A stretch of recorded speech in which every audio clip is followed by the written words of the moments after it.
सुप्रभात मेरे प्यारे बच्चों। आज हम डायरी का एक पन्ना पृष्ठ संख्या 70 से आरंभ करेंगे। मोनुमेंट के नीचे जहां शाम को सभा होने वाली थी उस जगह को तो भोर में 6 बजे से ही पुलिस ने बड़ी संख्या में घेर लिया था, पर तब भी कई जगह तो भोर में झंडा फहराया गया। श्रद्धानंद पार्क में बंगाल प्रांतीय विद्यार्थी संघ के मंत्री अविनाश बाबू ने झंडा गाड़ा तो पुलिस ने उनको पकड़ लिया तथा और लोगों को मारा पीटा या हटा दिया। तारा सुंदरी पार्क में बड़ा बाजार कांग्रेस कमेटी के युद्ध मंत्री हरीश चंद्र सिंह झंडा फहराने गए, पर वे भीतर न जा सके। वहां पर काफ़ी मारपीट हुई और 2-4 आदमियों के सिर फट गए। गुजराती सेविका संघ की ओर से जुलूस निकला जिसमें बहुत सी लड़कियां थीं, उनको गिरफ्तार कर लिया गया। यहाँ लेखक यह कहना चाहते हैं कि जिस मोन्यूमेंट के नीचे शाम को सभा का आयोजन होने वाला था उस जगह को पुलिस ने सुबह 6 बजे से बड़ी संख्या में आकर चारों ओर से घेर लिया था ताकि कोई भी प्रदर्शनकारी अंदर जा न सके।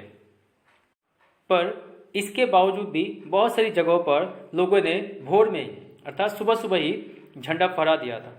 श्रद्धानंद पार्क में बंगाल प्रांतीय के जो विद्यार्थी संघ के मंत्री है जिनका नाम है अविनाश बाबू, जैसा कि पाठ की शुरुआत में मैंने कहा था कि इसमें आए हर एक पात्र का नाम याद रखना है और उनके साथ जुड़ी हुई घटनाओं को भी।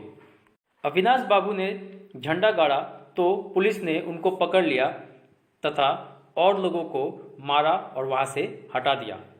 वहीं तारा सुंदरी पार्क में बड़ा बाजार कांग्रेस कमेटी के युद्ध मंत्री हरीश चंद्र सिंह झंडा फहराने गए तो वे अंदर जा ही नहीं सके क्योंकि पुलिस की बहुत भारी भीड़ थी और वहां पर काफ़ी मारपीट हुई और 2-4 आदमियों के सर फट गए। आगे लेखक ये भी लिखता है कि गुजराती सेविका संघ की ओर से भी जुलूस निकाला गया जिसमें बहुत सारी लड़कियां थी, महिलाएं थी, उनको भी पुलिस ने गिरफ्तार कर लिया। अगला अनुच्छेद 11 बजे मारवाड़ी बालिका विद्यालय की लड़कियों ने अपने विद्यालय में झंडोत्सव मनाया। जानकी देवी मदालसा बजाज नारायण आदि भी गई थी। लड़कियों को उत्सव क्या है मतलब समझाया गया। एक बार मोटर में बैठकर सब तरफ घूमकर देखा तो बहुत अच्छा मालूम हो रहा था। जगह जगह फ़ोटो उतर रहे थे। अपने भी फ़ोटो का काफ़ी प्रबंध किया था। 2-3 बजे कई आदमियों को पकड़ लिया गया जिसमें मुख्य पूर्णोदास और पुरुषोत्तम राय थे। यहाँ लेखक यह कहना चाहता है कि सुबह के 11 बजे मारवाड़ी बालिका विद्यालय की जो लड़कियाँ हैं वो उन्होंने अपने विद्यालय पर, अपने स्कूल पर झंडों का उत्सव मनाया। यहाँ जानकी देवी मदरसा आदि भी गई थी। लड़कियों को उन्होंने यह समझाया कि उत्सव का मतलब क्या होता है, खुशियाँ मनाने का अर्थ क्या है, यह सब समझाया गया। लेखक आगे लिखता है कि एक बार हमने मोटर गाड़ी में बैठकर घूमकर चारों तरफ देखा तो अच्छा मालूम हो रहा था क्योंकि हर जगह एक आनंद और उत्सव का माहौल था। जगह जगह पे लोग फ़ोटो उतार रहे थे। हमने भी फ़ोटो खिंचवाने का काफ़ी प्रबंध किया था। लेखक आगे ये भी लिखता है कि 2-3 बजे के करीब बहुत सारे लोगों को पुलिस ने पकड़ लिया था जिसमें से मुख्य रूप से जो लोग थे वे थे पूर्णदास और पुरुषोत्तम राय। इन 2 नामों को भी याद रखना है। अगला अनुच्छेद सुभाष बाबू के जुलूस का भार पूर्णदास पर था, पर यह प्रबंध कर चुका था। स्त्री समाज अपनी तैयारी में लगा था। जगह जगह से स्त्रियां अपना जुलूस निकालने की तथा ठीक स्थान पर पहुंचने की कोशिश कर रही थी। मोनुमेंट के पास जैसा प्रबंध भोर में था वैसा करीब 1 बजे नहीं रहा। इससे लोगों को आशा होने लगी कि शायद पुलिस अपना रंग न दिखलाए, पर वह कब रुकने वाली थी। 3 बजे से ही मैदान में हजारों आदमियों की भीड़ होने लगी और लोग टोलियां बना बनाकर मैदान में घूमने लगे। आज जो बात थी वह निराली थी। यहाँ लेखक यह कहना चाहते हैं कि सुभाष बाबू का जो जुलूस था उसकी जिम्मेदारी पूर्णोदास पर था, जिनको पुलिस ने पहले ही गिरफ्तार कर लिया था और इसका प्रबंध पहले से ही हो चुका था। आगे लिखते हैं कि स्त्री समाज के लोग भी अपनी अपनी तैयारियों में लगे थे। जगह जगह से स्त्रियां अपना जुलूस निकालने तथा ठीक स्थान पर पहुंचने की कोशिश कर रही थी। मॉन्यूमेंट पर जैसा प्रबंध भोर में था वैसा करीब 1 बजे नहीं था, अर्थात सुबह सुबह मॉन्यूमेंट के बाहर ढेर संख्या में, बहुत सारी संख्या में पुलिस थी जो करीब 1 बजे के आसपास नहीं थी। इससे लोगों को ऐसा लगा कि जैसे पुलिस अब अपना रंग नहीं दिखाएगी, अर्थात पुलिस अब कुछ नहीं करेगी, परंतु पुलिस कहाँ रुकने वाली थी। इधर 3 बजे से ही मैदान में हजारों लोग की भीड़ इकट्ठा होने लगी। लोग कई कई टोलियां बना बनाकर मैदान में घूमने लगे।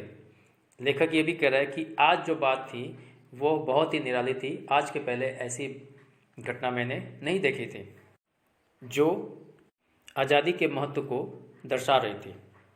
अगला अनुच्छेद, जब से कानून भंग का काम शुरू हुआ है तब से आज तक इतनी बड़ी सभा ऐसे मैदान में नहीं की गई थी, और यह सभा तो कहना चाहिए कि ओपन लड़ाई थी।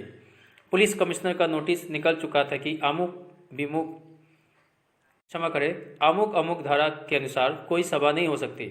जो लोग काम करने वाले थे उन सबको इंस्पेक्टरों के द्वारा नोटिस की सूचना दे दी गई थी कि आप यदि सभा में भाग लेंगे तो दोषी समझे जाएंगे। इधर कौंसिल की तरफ से नोटिस निकला था कि मॉन्यूमेंट के ठीक नीचे 4:24 पर झंडा फहराया जाएगा तथा स्वतंत्रता की प्रतिज्ञा पढ़ी जाएगी। सर्वसाधारण की उपस्थिति होनी चाहिए। खुला चैलेंज देकर ऐसी सभा पहले नहीं की गई थी। इस अनुच्छेद में लेखक यह कहना चाहता है कि जब से कानून तोड़ने का काम शुरू हुआ, अर्थात जब से अंग्रेजों के विरोध का काम शुरू हुआ, तब से लेकर आज तक उसने इतनी बड़ी सभा में करते हुए किसी को नहीं देखा था।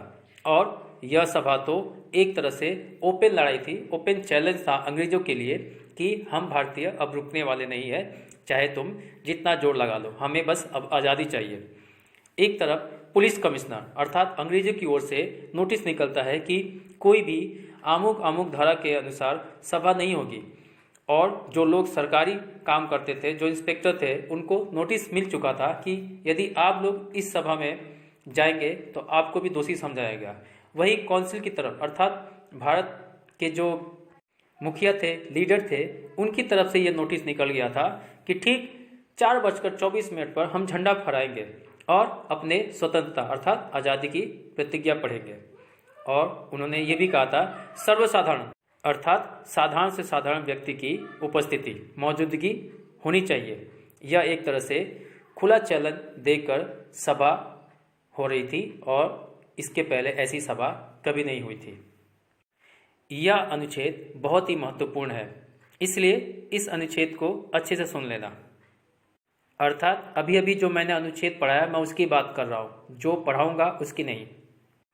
अगला अनुच्छेद, ठीक 4:10 पर सुभाष बाबू जुलूस लेकर आए। उनको चौरंगी पर ही रोका गया, पर भीड़ की अधिकता के कारण पुलिस जुलूस को रोक नहीं सकी। मैदान के मोड़ पर पहुंचते ही पुलिस ने लाठियां चलानी शुरू कर दी। बहुत आदमी घायल हुए। सुभाष बाबू पर भी लाठियां पड़ी। सुभाष बाबू बहुत जोरों से वंदे मातरम बोल रहे थे। ज्योतिर्मय गांगुली ने सुभाष बाबू से कहा, आप इधर आ जाइए, पर सुभाष बाबू ने कहा आगे बढ़ना है। लेखक लिखता है कि ठीक 4:10 पर जो सुभाष बाबू है अपने जुलूस के साथ वहाँ पर पहुँच गए, अर्थात मॉन्यूमेंट के बाहर पहुँच गए। उनको चौरंगी पर ही रोका गया, चौरास्ते पर रोका गया, लेकिन उनके साथ काफ़ी लोग थे, बहुत भीड़ थी उनके साथ, इसलिए पुलिस उनको रोक नहीं सकी। और नतीजा यह हुआ कि मैदान के मोड़ पर पहुंचते ही पुलिस उनके ऊपर लाठियां चलाना शुरू कर दी, जिसके कारण बहुत सारे लोग घायल हो गए थे। सुभाष बाबू पर भी पुलिस लाठियां बरसा रही है। सुभाष बाबू बहुत जोरों से वंदे मातरम बोल रहे हैं। इसको देखकर ज्योतिर्मय गांगुली ने कहा सुभाष बाबू से कि आप इस तरफ आ जाइए, परंतु इस पर सुभाष बाबू ने कहा कि नहीं, आगे बढ़ना है, देश के लिए कुछ करना है, यही उत्तम समय है। मेरे प्यारे बच्चों, आज की कक्षा में इतना ही। शेष भाग हम अगली कक्षा में पढ़ेंगे। धन्यवाद। सबका दिन शुभ हो।